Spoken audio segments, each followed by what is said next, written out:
Debbie Georgatos is back with us with some commentary on the big announcement earlier today. If you missed it, Christie endorsing Donald Trump. America must have a strong leader again that can restore American jobs, that can restore American confidence, and Donald Trump is just the man to do it.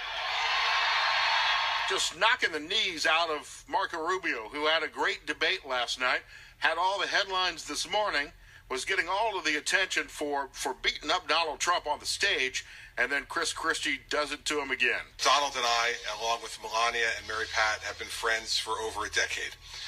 He has been a good and loyal friend to our family, as we have been to he and his family. Debbie, from a media manipulation standpoint, brilliant timing from the Trump campaign, wouldn't you agree? Absolutely. It is an effort by Donald Trump to draw attention away from all the attacks he took, really both from Marco Rubio and Senator Cruz last night. They both went at Donald Trump, and I thought they actually scored some blows that stuck. But yes, no matter what the media is going to try to talk about in the morning and maybe point out Rubio or Cruz had a strong night, at the end of the day, Donald Trump, he has mastered the media. This was perfect timing. And, yeah, now the story's all about Christie endorsing him. I got to wonder how long Trump has been sitting on that endorsement, or if Christie was watching the debate last night and just absolutely despises Marco Rubio so much that he said, Trump, hey, I'll do this for you. Because you look back, and we don't have time in the show to play all the audio, but we found at least 7-10 instances where Christie had said Donald Trump is unqualified to be commander-in-chief, unqualified to be president, unequivocally saying that Donald Trump should not win the election. You know, and actually this is a problem on the GOP side bigger than just those two people. This has been, I know every campaign has some rhetoric and harsh language, but this has been really because of the presence of Donald Trump in his campaign, one of the ugliest, just given the Democrats tons of advertising, free copy they can use, and whenever we get down to finally having a candidate, because there's been so much time spent by, frankly, Donald Trump just saying liar, liar, liar, liar about Senator Cruz, Senator Rubio, mocking, engaging behavior that if you were 17-year-old did in the playground, you would grab him by the scruff of the neck and say, shape up. So it's given a lot of ammo to the Democrats, and much to the detriment of all of the candidates. It's just been an especially ugly year. Well, and as we look at the presumption that Donald Trump is going to win the nomination, I'm not sure the Democrats will have enough time to put together enough advertisement as they can based on the conflicting positions Donald Trump has taken, either throughout his life or even in the same debate. Last night he changed his position on a couple of things within the debate. It was absolutely amazing to watch. He contradicts himself and flip-flops on so many things every time he talks.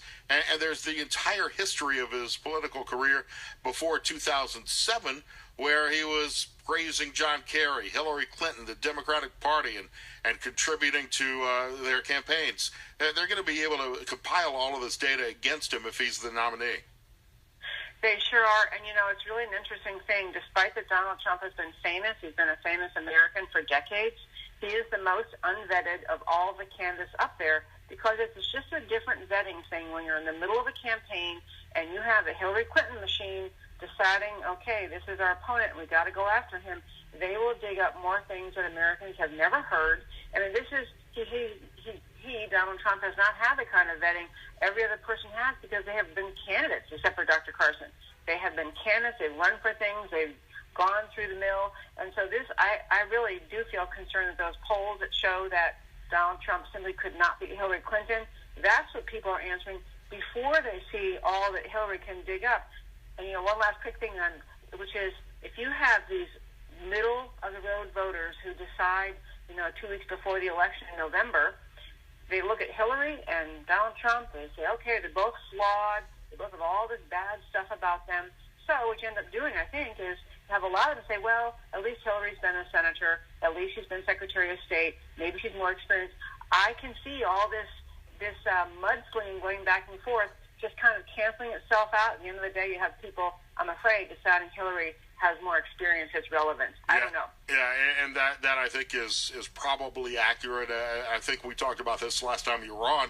Looking purely at the numbers, there's no way Donald Trump can win the electoral votes, even if he does well with the popular vote. If he's able to motivate voters, he can't put the electoral math together against Hillary Clinton or Bernie Sanders. In some cases, I don't know if John Kasich, Rubio, or Ted Cruz are the answers, but I think it would be a different campaign with one of them instead of Donald Trump. And as far as the vetting goes, the other side of the coin is that Donald Trump said so much stuff and behaved so unpresidentially on interview shows with people like Howard Stern that all of that stuff's going to be able to be turned into campaign propaganda.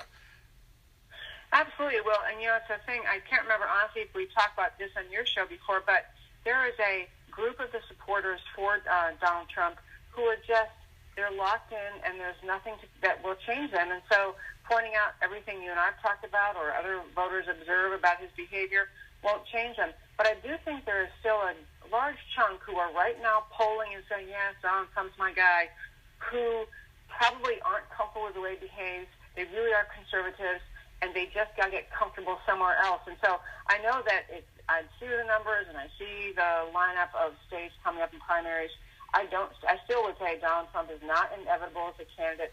I think that there's a possibility that people are pulling people away by continuing to hammer away at him about his, what I think should be hammered away is there's just no core Donald Trump. There's no core set of beliefs that make you see, okay, I see where he's coming from. His core message is, I'm a great guy and a good deal maker. Right. I think people might get leery about that. But his core of support don't really care. He really has no foundation of beliefs. He'll take whatever position he needs to be popular at the time. But his base of support doesn't care, and they're rabid about Donald Trump. I get so many hate tweets and hate mail every time I'm critical of Donald Trump that it's unreal. And I see other people on radio and TV who share some of the hate messages that they receive, and it's the same way. And I'm not really a fan of anybody else. I'm not trying to be critical of Donald Trump to push an agenda of John Kasich or Marco Rubio or Ted Cruz. I'm not overwhelmed by those guys either. But Trump, even if he says a few things that I might agree with, scares me through his behavior.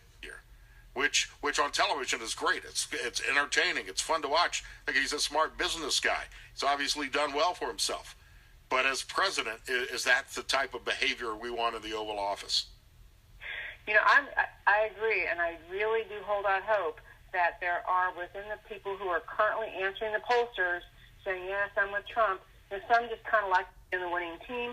Some are, in fact, many are, what you're describing, just these. It's almost a cult level follow. It doesn't matter what he says or does, they're with him. But I do think the initial people who got on board because he spoke strongly about the border and about the dangers of Islamic immigration here, they're just conservatives who've been upset with President Obama and upset with the GOP, who will not stand up and fight President Obama. I mean, I know people in Texas. I think if I didn't clobber them over the head, but I kept planting seeds. I still think there are people who will be pulled away from Donald Trump because they're starting to get really serious. And they aren't the cult level followers. They're just the angry, justifiably angry conservatives. But I don't know. It's an amazing year. Well, yeah, and if he continues to build 35, 40% support in every state, he's going to win the nomination. But that's also the ceiling of support that he can get unless he turns out first-time voters in mass like Barack Obama did in 2008. And I don't know if that's going to happen for somebody like Trump. And in order to prevent him from being the nominee, Ted Cruz has to win Texas. John Kasich has to win Mississippi or Georgia or Massachusetts. Marco Rubio has to come in a solid second place in some of the states with large numbers of delegates that he can win proportionally. That's the only way it happens. If Donald Trump runs the board, even losing Texas, if he wins every state but Texas, it's lights out for everybody else. Yep, and it's an amazing thing I will say, and Ted Cruz made this point last night, both during the debate and in a post-debate interview, that still Donald Trump has unfavorability ratings by American voters as recent as January of 2016 at 60%, meaning 60% of Americans do not view Donald Trump favorably. It's the highest ranking anyone's ever gotten by Gallup. And so this calculation, even if you have liked Donald Trump as a voter and you thought, gee, I love his feistiness or I love what he says about this or that, pragmatically, you've got to look at, but am I kind of, cutting off my nose to spite my face? I'm going to vote for this guy because I love his passion or even his anger. But these unfavorability things are not going away. In fact, I think the more people see of him, the more those numbers will go up. And this is going to be, at the end of the day, I think I hope our voters on the GOP side can find somebody else they can get comfortable with just to pull away from Donald Trump getting that, getting the nomination. And I'm sure you saw, Scott, by the way, I'm sure you saw that Rubio's camp is actually already working on what happens at a brokered convention and how they should handle it. Wowie. Yeah. It's going to be, if it gets to that, it's going to be a mess. Debbie, always love having you on the show. Your website is ladiescanwetalk.org. On Twitter, follow Debbie at DebbieCanWeTalk. We'll talk to you next week, I'm sure. Scott, great talking to you. Have a great day.